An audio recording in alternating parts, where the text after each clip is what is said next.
এই মারা যাওয়াটাই যাকে কিনেছে এটাই আমাদের খারাপ লেগেছে, এখনো কান্না আসছে। বাংলাদেশের কিং খান বেস্ট একটা ছবি করছে, অত্যন্ত ভালো লাগছে। এই যে মাহিয়া মায়ের সাথে যে একটা বন্ডিং এর যে ব্যাপারটা, হ্যাঁ এটা খুব ভালো লাগছে। এটা আসলে একটা ফরেনার যে এত সুন্দর অভিনয় করেছে এটা খুবই অ্যাপ্রিসিয়েটেবল।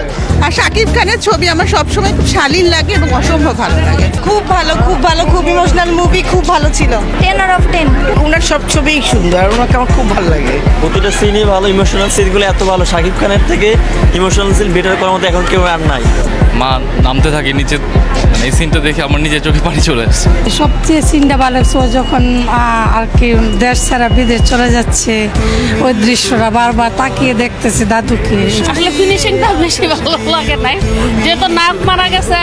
আর বেসিক্যালি আপনার মাইয়া মাইকে তার মা, সে ছেলে বলতেছে 60-65 বছরের মহিলা, কিন্তু তার যে মেকআপ করছে 90 বছরের মহিলা। মানে ডিরেক্টর কি বলবো জানি না, কিন্তু আমার কাছে লাস্টে মাইয়া মাইয়ের মেকআপটা খুব বাজে লাগছে। আজকাল 60-65 বছর মহিলারা ইয়াং স্মার্ট। প্রিয়তমা থেকে এটা অনেকটা বেটার লাগছিল, কিন্তু লাস্টে দিয়ে যে ফিনিশিংটা তো ভালো লাগে না। যে লাস্টে যে নায়িকার সাথে মিল হতো তাহলে যাওয়া তো একটু ভালো লাগতো, কিন্তু লাস্টে নায়িকার সাথে মিল দেয় না, তত ভালো লাগে নাই।